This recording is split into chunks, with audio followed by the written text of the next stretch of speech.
Good afternoon, everyone. Start with some opening comments. I have an echo over there. There it goes. The United States is deeply disappointed by Russia's veto of. Still, maybe we can fix that. I'll start over. Can everybody hear me twice or just me? Yeah, I'll try. Well, lucky you. Double the fun. I don't think that's true, Saeed. We'll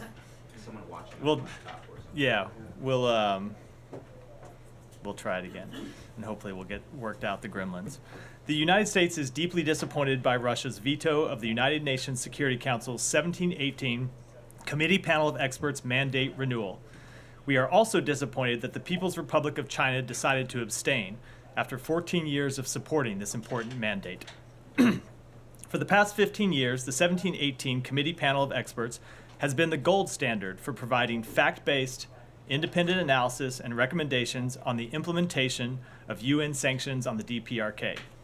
Throughout those 15 years, the panel of experts enjoyed the Security Council's unanimous support and, up until this year, has been renewed by consensus. Russia's actions today have cynically undermined international peace and security, all to advance the corrupt bargain that Moscow has struck with the DPRK. Moscow appears to be intent on facilitating the DPRK's illegal pursuit of weapons of mass destruction, and its veto today was a self-interested effort to bury the panel's reporting on its own collusion with the DPRK to secure weapons that it can use to further its aggression against Ukraine.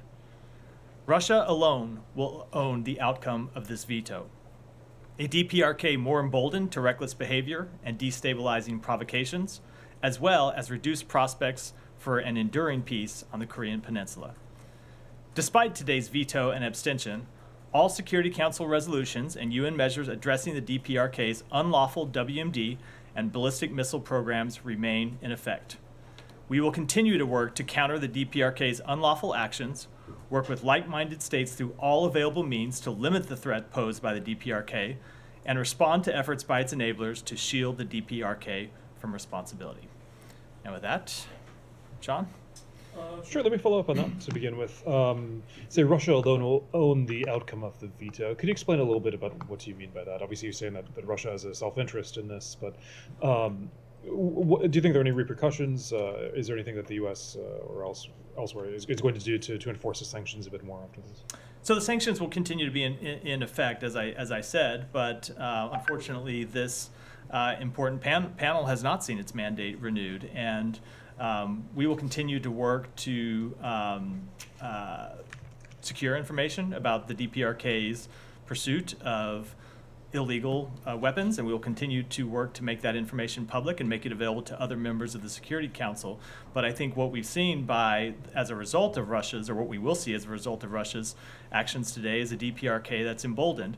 It continues to be largely isolated in the world, but we are in a different place than when you had Russia and China voting to uphold accountability for the DPRK. And now you've seen a Russia that has cut this bargain with the DPRK because it's in desperate need of weapons to pursue its aggression against Ukraine.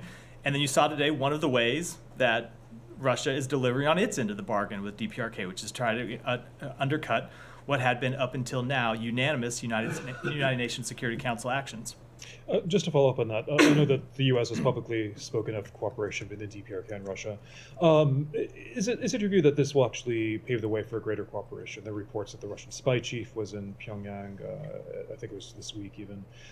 Is there concern that in light of this, that there will be greater military cooperation? I don't think that what happened today paves the way for greater DPRK-Russia cooperation. I think what happened today is an example of greater DPRK-Russia cooperation. We saw that cooperation kick off last year when there began to be increased talks between the two, and then of course we've seen the DPRK transfer military equipment to Russia that has shown up on the battlefield in Ukraine. It's been used by Russia to further its war against Ukraine, And we've been waiting to see how some of the ways that Russia would hold up its end of the bargain. I think we saw one of them today.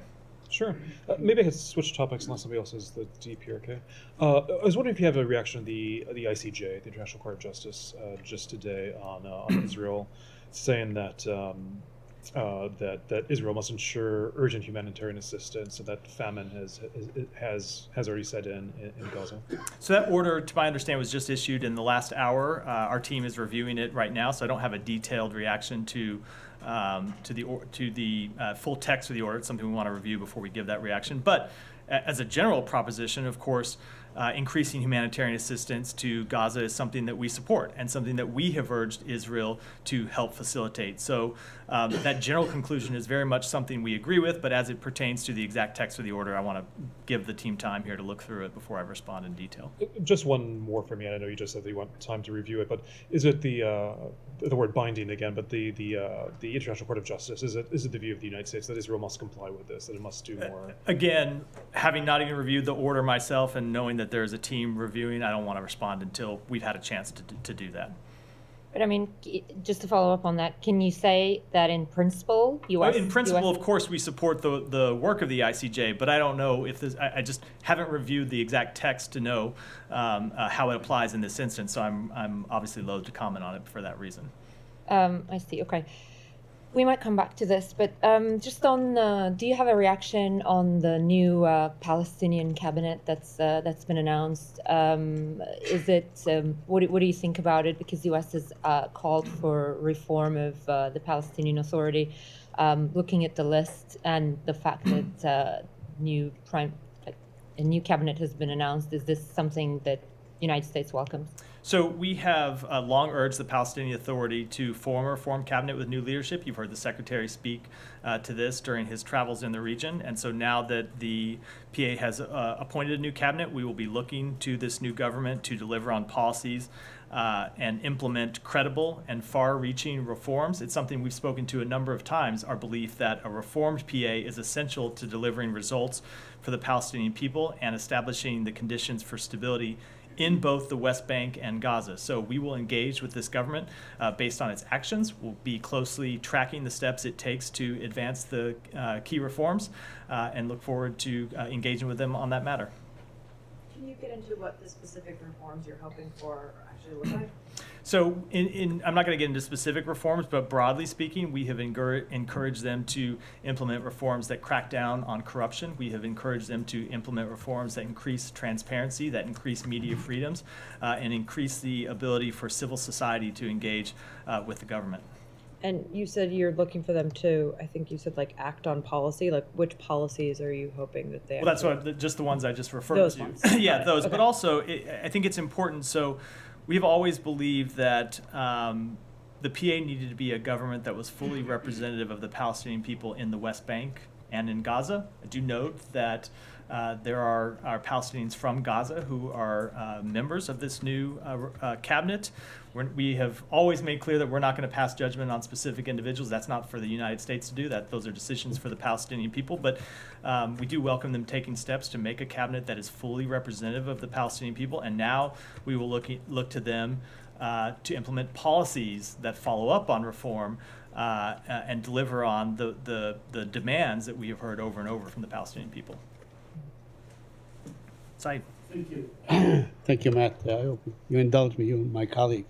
I want to go back to. I always indulge you, Saeed. I know you do. I think, but I don't know if maybe- that means. maybe I don't know I- if that means 14 questions are coming. That is true. Maybe Maybe not I, that much indulgence. Yeah, but maybe I have more this time around. Anyway, I want to go back to the issue of the Albanese report yesterday, and you said that she made some anti-Semitic statements and so on in the past. Can you share those statements with us?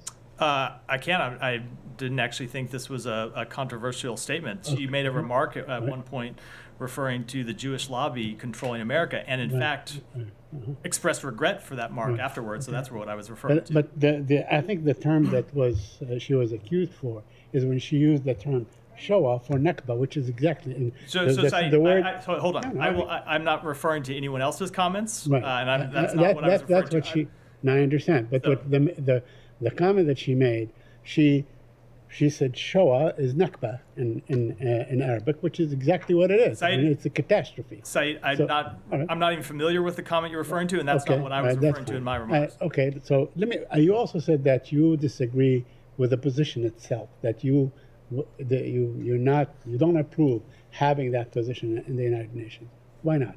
We have been very clear that we do not believe genocide has taken place. We do not believe that's an appropriate term or a constructive one to use in this instance. So let me ask you something. Is there a reasonable definition of genocide that would include what happened in Bosnia or to the Rohingya, and at the same time exclude what is happening in So, Gaza? Saeed, the definition of genocide is one that is well Right. Okay.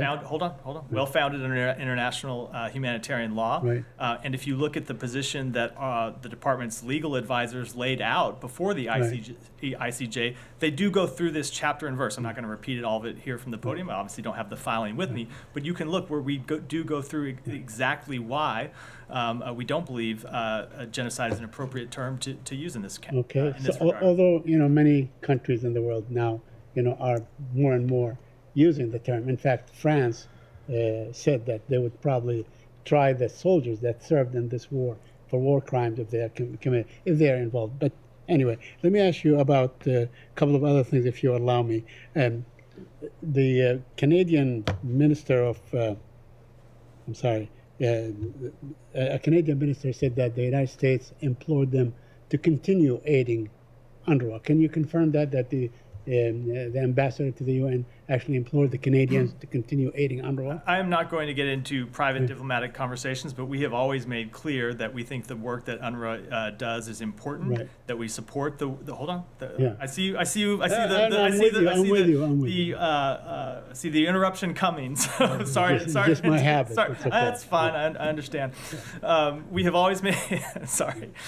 We have always made clear that we support the work that UNRWA does, and we have always made clear that it's important that that work not be interrupted, even though we thought it was appropriate on behalf of the United States to suspend our funding. Now, of course, that funding has been blocked going forward. So we have engaged with other countries about different ways to ensure that the delivery of humanitarian assistance to the Palestinian people is not interrupted, that it continues. And again, I think you have to go back to something I've said before that's been lost a little bit. When we suspended our funding, we only had an upcoming funding of about an upcoming payment of about $300,000 coming. Not a major. When you look at the overall funding that we provide, it was not a major amount of money that we were providing any time before this summer. Anyway, so we have been working with other countries to make sure that work can continue unimpeded. So, by the way, I mean, this suspension, now that funding is blocked, does that make the investigation or waiting on the investigation moot? Does it make the issue moot? So with respect to a question of U.S. funding, it's now blocked. That's an Right. act So of that Congress, and you're now waiting on the results. Hold on. It would, the members of Congress, I'm sure, will want to see the results of that investigation, decide what they might do in future funding cycles. But certainly, we want to see the results of that investigation as well. And I should note that other countries have said they want to see, and the UN itself, which commissioned this investigation on its own accord, has made very clear that they think it's important that they see that they get a timely, full accounting of what that investigation shows. And finally, I promise, an Israeli officer. That's not too bad. That was them. No. Anyway, an Israeli officer said that Israel engaged in, waste of, or overbombing and so on. He said we could have done the same thing, with 10% of the kind of destruction that they levied on Gaza. Have you seen that report? I've seen that comment. I'm not sure I follow. So. No, he's saying that Israel engaged in obvious overkill in terms of the amount of bombing, the waste, the destruction of urban areas, and so on. They could have done exactly the same thing with 10% of the destruction. So have you seen that report? And maybe you ought to take a look at it if you haven't seen it. I have not seen that specific comment, but obviously we have urged the government of Israel to take every step that it possibly can to minimize harm to civilians and minimize harm to civilian infrastructure. Okay, thank you. Alex, go ahead. May I go back to Russia, please? Sure. Thanks so much. Sorry from Kirby's statements this morning. He revealed very interesting details about communication between Washington and Moscow in run-up to last week's attack. He said that there's some written warning to Russians early last month, and he also said it was one of the multiple warnings since last September. I was hoping you could help us unpack it a little bit. How many terror attacks you believe you have prevented in Russia from happening? How many people's lives you have saved? You think were they all about ISIS threats? And finally, why do you think that they chose not to act on this very knowledge? I think you're going to be disappointed in my answer because unfortunately I'm not able to provide further information. As usual, when it comes to information that we're able to declassify and make public, there is a limit of what we can say to protect sources and methods, and that's very much the case here. What I can say is what the Admiral said this morning, which is we did on March 7th provide a warning to Moscow. We provide clear, detailed information about the terrorist threat to large gatherings, including concerts. We then the next day put out a public warning urging citizens to avoid large gatherings. And that was not the first warning that we've given to Russia. Now, when it comes to why they didn't take any action or why they didn't take sufficient action or whether they could have taken sufficient action, I just can't speak to that. So they chose not to take an action, and they start blaming. That's not Right. That's not what I said. Yeah, the reality is that they didn't act. They didn't on that prevent knowledge. they didn't prevent Dismiss the, that. they didn't obviously didn't prevent the terrorist attack, but I can't speak to Right, any, and they any start actions. blaming Ukraine and the U.S. And then today they said that they have established facts that there was some funding involved from Ukraine. How do you square those circles? So what is the intention there, and do you think that this was deliberate approach from Russia from get-go? A deliberate what from Russia? Approach like policy to when they received that knowledge, they decided to build around it some new So I don't think there's any circle that needs to be squared here. I think the Russian government is putting forward propaganda and disinformation. I think that's been very clear that they're trying to use this terrorist attack, this tragic incident where we saw, unfortunately, Russian citizens killed, to justify their aggression in Ukraine. And the underlying facts don't actually matter. They're going to make up supposed facts to back up what they want to do. That's what they've done really since the outset of this war, and sadly, that's what they're doing here. Thank you. Matt, on Evan Gershkovich, tomorrow is the first year's anniversary of his arrest. Kirby today confirmed that we are trying to still, discuss with Russia some options to get him out of Russian jail. Is there any active offer from the U.S. since last December they rejected the one that they haven't responded yet? I'm just not. I have never spoken in that level of detail about our work to secure the release of either Evan Gershkovich or Paul Whelan, and I'm not going to do so today. And my final one, if I may, on Armenia, we discussed yesterday Azerbaijan's reaction, and he responded to that. But Russians also seem to have, been uneasy about this meeting. So Zakharova today, built up around what Azir said yesterday. It was divisive. She said that the West is trying to, quote-unquote, create new rifts in the region, forcing the countries in the region to follow up anti-Russian line. So what is your response to Zakharova? So I would say, if anything, some of the turbulence we have seen in the region has been fueled by Russia's actions over the past few months. With respect to this meeting in Brussels, as I said yesterday, it is to focus on economic resilience for Armenia as it works to diversify its trade partnerships and address humanitarian needs and nothing else. Matt, on Wednesday, 11 women human rights activists were sentenced to 60 years, a total of 60 years of imprisonment in Iran. I was wondering if you have any comments on that. So we condemn the Iranian regime's use of harsh sentences for women's rights activists that are meant to intimidate them and suppress their voices. As Iran's leadership continues its violent crackdown on any dissent, they should know that the world is watching. Ongoing, widespread reports of torture, forced confessions, and restrictions on legal counsel undermine any shred of credibility in the decisions handed down by Iranian courts.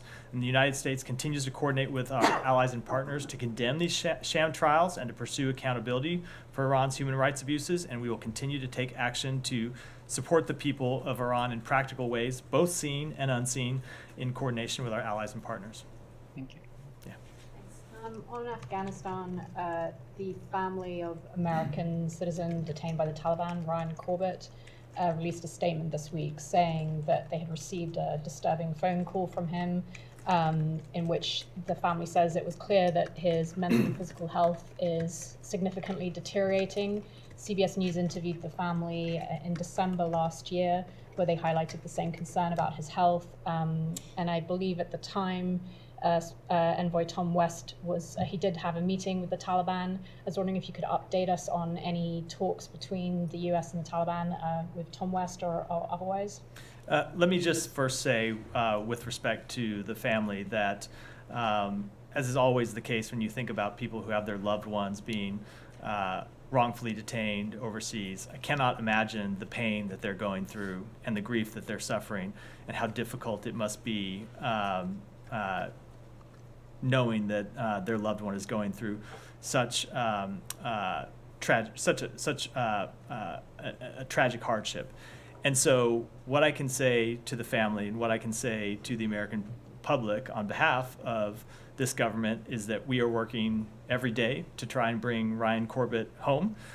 We have continually pressed, including in our meetings with Taliban representatives, for the immediate and unconditional release of Ryan Corbett and other Americans detained in Afghanistan. We have made clear to the Taliban that these detentions are a significant obstacle to positive engagement, and we will continue to do that. We are using every lever we can to try to bring Ryan and these other wrongfully detained Americans home from Afghanistan. Matt, I don't know if you saw the report in the Politico 2 hours ago about the day after, Gaza, the day after, and the talks between the U.S. and regional partners. And according to the report, quoting U.S. official, that there's two ideas that gaining traction. One is to form a multinational task force, and the second one is to form a peacekeeping Palestinian force. But my question is, if you can answer to this, that is the Palestinian Authority included in these talks?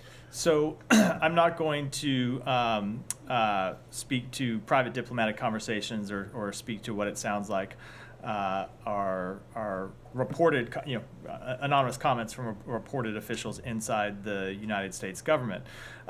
What I will say is that what the United States has made clear, and the Secretary first made this clear in a speech in Tokyo last November, is that there are a few principles that we want to see apply to when the conflict ends. And one of those is that the Palestinian Authority should govern both Gaza and the West Bank. We want to see a united West Bank and Gaza that is governed by the Palestinian people through the Palestinian Authority. So we have engaged in talks with partner countries in the region, and we have engaged in talks with the Palestinian Authority about exactly what that might look like. And as you might imagine, there are a number of different proposals on the table. I won't go into those here for probably obvious reasons, but yes, we have engaged with both the Palestinian Authority and with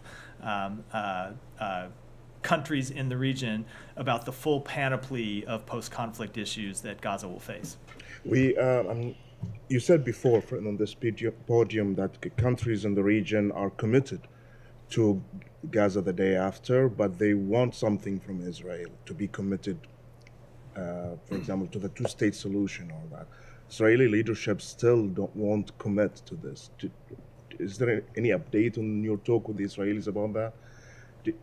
Are you being able to push them beyond their public style? So I don't have any update to offer. Obviously, they've spoken to this a number of occasions, but the work that we have been doing with our Arab partners is to put together not just a kind of nebulous idea, but a concrete proposal of what this would look like, of what post-conflict governance would look like, both as it pertains to security in Gaza and the rebuilding and reconstruction of Gaza, and a political path forward for the Palestinian people that answers their very legitimate aspirations. As part of that, we have had discussions with Saudi Arabia about how to further integrate Israel with its neighbors, including with Saudi Arabia, and those are discussions that are ongoing as well. So that work continues, but at some point our goal is very much to have something to put forward, to put on the table for Israel to look at. And until we get to that point, and it's something we're working hard on every day, I don't want to sort of speculate about what decisions might look like. Yeah, Matt, what role will the Palestinian Authority play in the operation of the pier in Gaza in 2 or 3 weeks? So I would defer to the Pentagon to that question. They are the lead in the construction of this pier, and I would, for that sort of detail, I would defer to them. But do you want the PA to play any role there? Again, I would defer to the Pentagon for that question. The PA is not currently operating in Gaza. I know they've had employees that were in Gaza, but of course the PA has not been the governing authority in Gaza for some time. So when it comes to any kind of concrete role in the operation of the pier and the delivery of humanitarian assistance, like I said, I'd have to defer to the Pentagon. On this particular issue, it is said that the Israelis have agreed to actually provide security for the operation of the pier. Are you aware of that? I've seen those reports. I don't have any confirmation of them. Yeah. Go ahead. A couple of weeks ago, I asked you about, repeated instances of Israeli soldiers rifling through and parading, women's underwear, especially in light of ongoing allegations of sexual abuse against Israeli soldiers and allegations that they tortured and sexually abused UNRWA staffers in order to coerce false confessions. I'm wondering, since then we've heard troubling details of these allegations, including soldiers sticking electrified rods up people's anuses. We've continued to see not single-digit, but now piles of photos and videos of soldiers parading through women's underwear.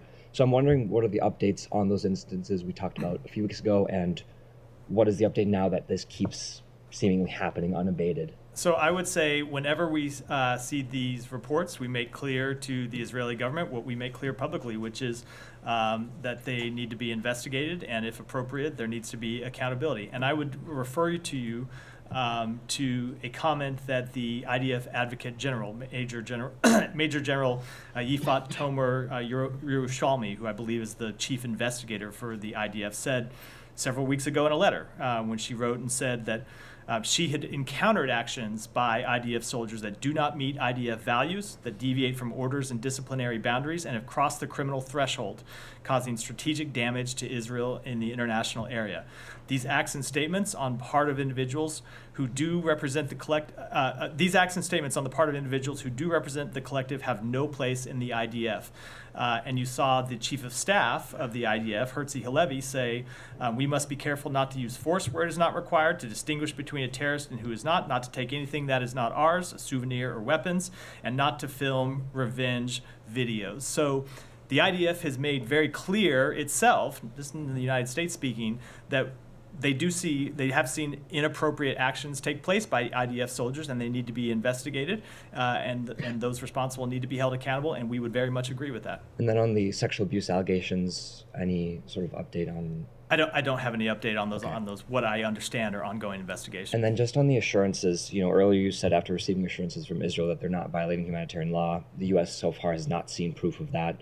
I'm wondering what these assurances look like, because we have all seen proof from the International Court of Justice, from the United Nations, and from footage, especially the past few weeks, over and over again, of Israel seemingly targeting civilians, hospitals, churches. Footage even yesterday showing Israeli forces seeming to execute unarmed Palestinians waving white flags. They're blocking aid to the point that the U.S. is trying to build a pier to deliver aid as if Israel is a belligerent and not an ally. So with all this, how is Israel not violating humanitarian law? Are these assurances just Israel saying that they promised they're not, and they evidently continue to do so? I spoke to this extensively on Monday and Tuesday, and I would encourage you to check the transcript. I'll do a little bit of it again, but I think I will spare everyone else here 15 or 20 minutes of me in vain on the national security memo again. But what I will say is we received assurances from the government of Israel that are consistent with the requirements of the national security memo. Now, but I think to your underlying question, we look at those assurances through a lens of the ongoing processes that we have to answer this very question. And we do have processes going on examining specific incidents in the conduct of the campaign, and those processes are ongoing. They've not reached a final determination at this point. Thank you, Matt. I'm wondering if you have any reaction and comments about Hamas leader visit to Iran and what he said about Israel. He said that Israel is losing the international community support, and he took the UN security resolution as an evidence that Israel is losing support. Do you have any reaction and comment on that? So I'm not going to respond broadly to something that a leader of Hamas said, but I would say with respect to the UN Security Council resolution, we've made very clear our position on that resolution, which is we think it is consistent with our longstanding position. Not think it is consistent with our longstanding position that there ought to be a ceasefire linked to the release of hostages, and that's what we have believed Israel's position to be as well. And do you have any sense that Israel is losing the international community support because they are not following the UN Security Council resolution? Look, I think if you look around the world, there are a number of countries who have not supported Israel's action from the beginning. I think that's been pretty clear and not at all in dispute. And then there have been countries like the United States that have backed Israel's right to defend itself, while at times disagreeing with certain ways they went about this campaign, and calling on them to do more to both protect civilians and deliver increase the delivery of humanitarian assistance to those civilians. Thank you, sir. According to some media reports, India has submitted the findings of the attempted murder of Sikh human rights lawyer Gurpratap Singh Pannu in New York. Could you share some details, please? I'll have to get back to you. I have not seen those reports. So after the attack in Moscow, officials are warning that the group has also set its sights on Western targets. How would you respond to the threat posed by ISIS? That has set its sights on what? So how you? I missed the middle part there of the build question. So intelligence reports and officials are warning that the group has also set its sights on Western targets. How would you respond on to the Western threat? targets? Oh, I see. I'm sorry. I apologize. So we remain vigilant against the evolving threat posed by terrorist groups, including ISIS-K. We have maintained an unwavering focus on terrorism since the president took office 3 years ago, working both unilaterally and with our partners to successfully disrupt threats around the globe and degrade ISIS. In addition, in February 2022, operating on the president's orders, U.S. military forces successfully targeted Haji Abdullah, the leader of ISIS. Later that year, at the president's direction, the United States successfully included an airstrike in Kabul, Afghanistan that killed the emir of a different terrorist group, Al-Qaeda, Ayman al-Zawahiri, and we will continue to work to hold ISIS accountable for its actions and prevent terrorist attacks against the United States and other Western countries. So the main hideouts of these terrorist groups are based in Afghanistan, and the United States always said that it will continue to have the ability to target terrorists in Afghanistan who pose a threat to American interest. So is there any action expected? So we remain committed to ensuring that Afghanistan can never again be a launching pad for terrorism, and we continue to push the Taliban to fulfill all of their counterterrorism commitments to the international community. We have made clear to the Taliban that it is their responsibility to ensure that they give no safe haven to terrorists, whether it be Al-Qaeda or ISIS-K or any other terrorist organization. And we remain vigilant against the evolving threat of these terrorist groups. And our global coalition to defeat ISIS and the C5+1 help intensify our efforts to monitor terrorist threats from the region and prevent terrorists' ability to raise funds, travel, and spread propaganda. Sean, go ahead. Sure. A couple other issues. Venezuela. So you issued a statement, I believe last night on this, on the opposition struggles to field a candidate against Maduro. Are you under the impression that this violates the understandings in Barbados, the Norwegian brokered understandings, and what does this mean about a potential snapback of sanctions? So I would say that we remain deeply concerned, and it's not just the United States that's deeply concerned, it's our regional partners who share this concern about decisions by the Venezuelan National Electoral Council to prevent opposition parties from registering candidates for the upcoming presidential election. We are going to continue to make clear to Maduro and his representatives that there needs to be they need to ensure international observer access. They need to end the jailing and harassment of civil society members, and they need to allow a free and fair election. And then, as we have made clear, actions that run counter to the letter and the spirit of the Barbados Agreement will have consequences. We've spoken to that. We've spoken to the fact that there's a general license that expires next month. I'm not going to make any determinations from here about how about what decision we will take then, but we have been very clear with with Maduro and his representatives about what we expect them to take and what the consequences could be if they don't. Just a brief follow-up, not to put words in your mouth, but you're saying that there's no determination. Yeah, there's no determination from here as of now what decision they'll take. Is there still time, basically? I mean, could they still is there still time? So for the only thing I'll say is we've made clear that that general license with respect to oil expires in April. And you heard us say some months ago that that's an important date to watch. We allowed another general license to expire and not be renewed. I think it was one for gold, and there's a big one coming up for oil, and that continues to be an important date. And we're going to be watching the Maduro's actions and making determinations about how we will proceed. Just a couple more. I don't know if there's something you're following, but tensions between Colombia and Argentina. I have been following that. Okay, yeah. okay, great. That makes two of us. It's not the same as saying I'm going to have anything to say about it. Right, I have been following wasn't, it. Right, I wasn't counting on that. But what do you make of it? I mean, if I understand the chronology, the president of Argentina, President Milei, said that President Petro is quite a terrorist, and Colombia has expelled diplomats. Has the U.S. has friendly relations with both countries? Has the U.S. been dealing at all with the terrorists? So I think I'm going to stay out of this one. This is ultimately an issue between Colombia and Argentina. I will say that we, as you noted, maintain strong relations with both of them, and we support continued dialogue and diplomatic relations between both sides. But as to this specific dispute, I think I will refrain from. And you're going to stay out of the actual remarks? Yes, exactly. I think that would be wise. Just more before I yield. Do you have anything more to say about Niger after yesterday? Anything more? No, it's something that we continue to work on, and we continue to engage with the CNSP, but I don't have an update. Thanks, Matt. Can you give us any indication or awareness of of Haiti's transitional presidential council being closer to formation? I believe 8 members have been chosen of what's supposed to be a 9-member council, and any update on U.S. plans for further evacuations of Americans from Haiti? So on the first, you may have seen that they issued a statement yesterday. We were encouraged to see the Transitional Presidential Council release its first statement. We hope that the council will continue to work to take the steps they outlined in that statement, including finalizing their organization and operation, appointing an interim prime minister, and taking steps to restore order to Haiti. Ultimately, as we've said, these are decisions for Haitians to make. We will continue to work with CARICOM and our partners in the region to offer our support for them as they go through this process. And then with respect to facilitating the departure of American citizens, let me first give you an update on the numbers. We now have successfully evacuated or facilitated the departure of somewhere around 450 U.S. citizens since March 17th. That includes over 300 that have departed Port-au-Prince and almost 100 from Cap Haitian. There are helicopters that are going today from Port-au-Prince to Santo Domingo, and we continue to explore other alternatives and other options to get American citizens out of Haiti, but I don't have any announcements today. But we're going to continue to work on that and may have more to say tomorrow or over the weekend. Thank you very much, Matt. My first question is about Congress had asked the Assistant Secretary Donald Lu to send the Pakistani U.S. ambassador in Pakistan, Mr. Bloom, to meet Imran Khan. Any update when he's meeting? Congress asked? Who in Congress? You know the congressional hearing where Mr. Donald Lu had appeared? I remember that, yeah. Usually Congress means like an act of Congress. Do you mean like a member of Congress? Or? Yes.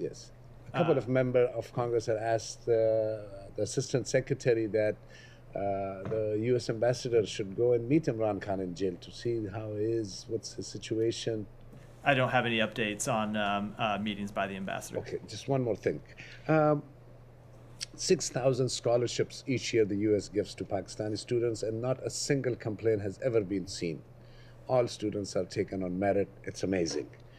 But since the lady who you have called Milestone, because I carry these values from the high school and university here from the U.S., so that's why I do get upset at times when you use terms like milestone for corrupt people. This principal in Pakistan. Pakistan. To upset you.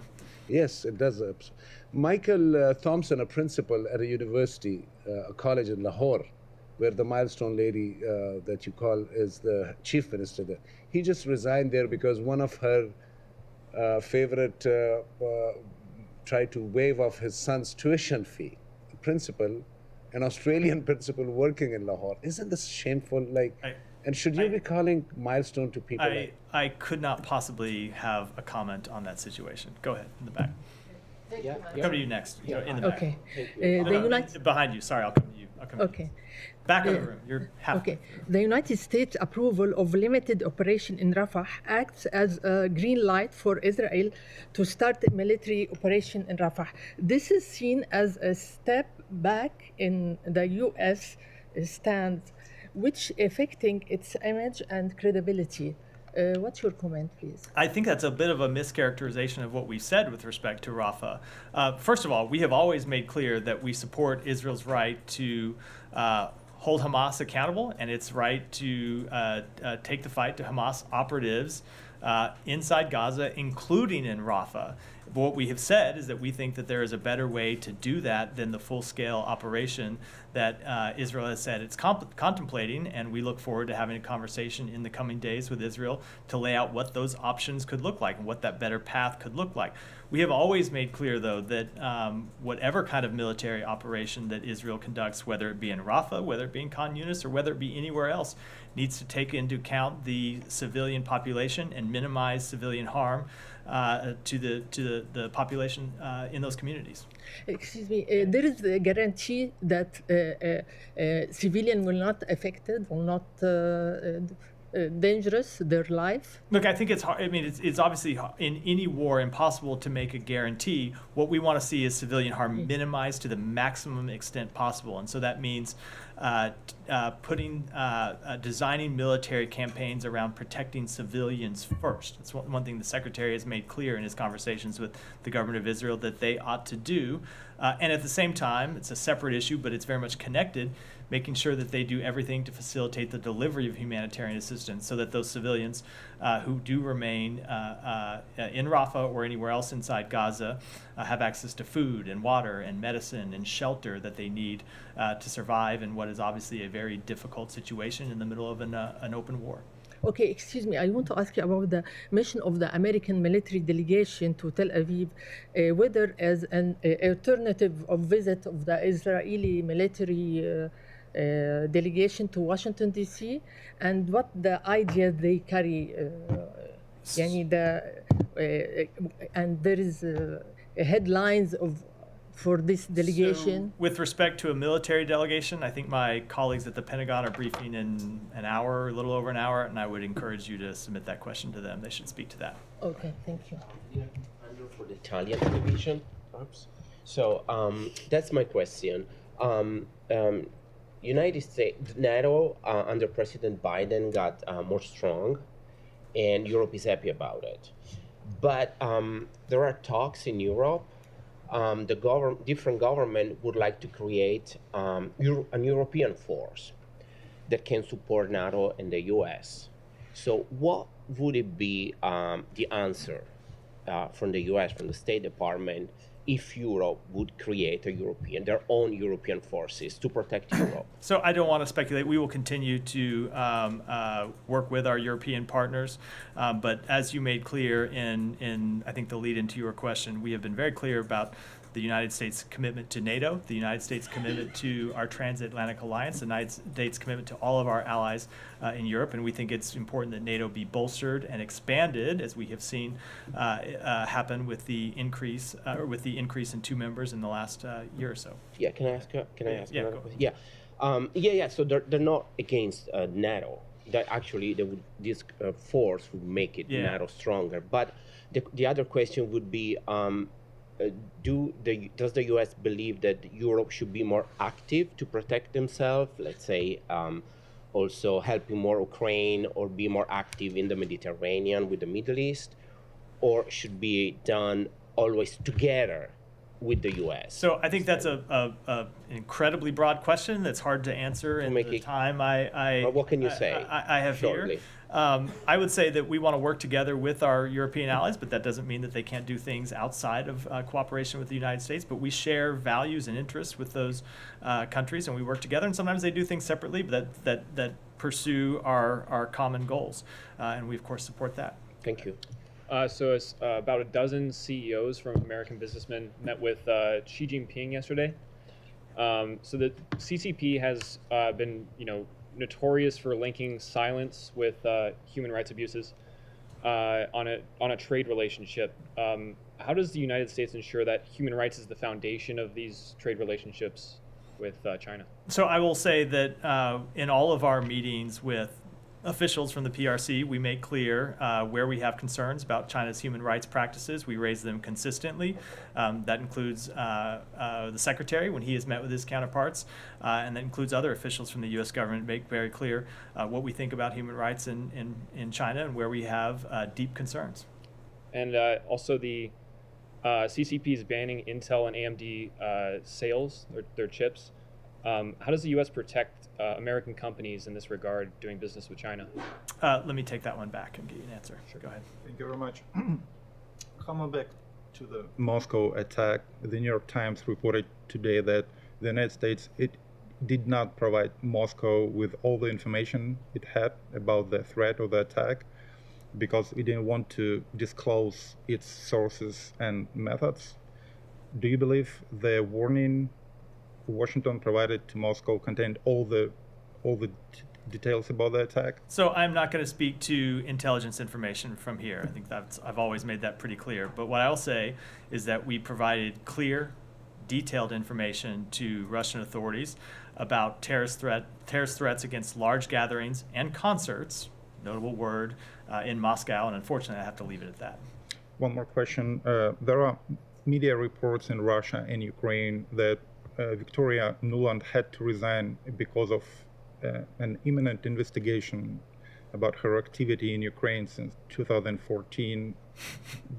Do you have anything on that? That is absolutely false. And I know Toria has long been a boogeyman for the Russian government. It's not the first time they've propagated disinformation against her. I guess I might have thought it would stop with her departure from the State Department, but maybe I'm surprised that it hasn't. No, that is absolutely false. And I think with that, we'll wrap for today. Thanks, everyone.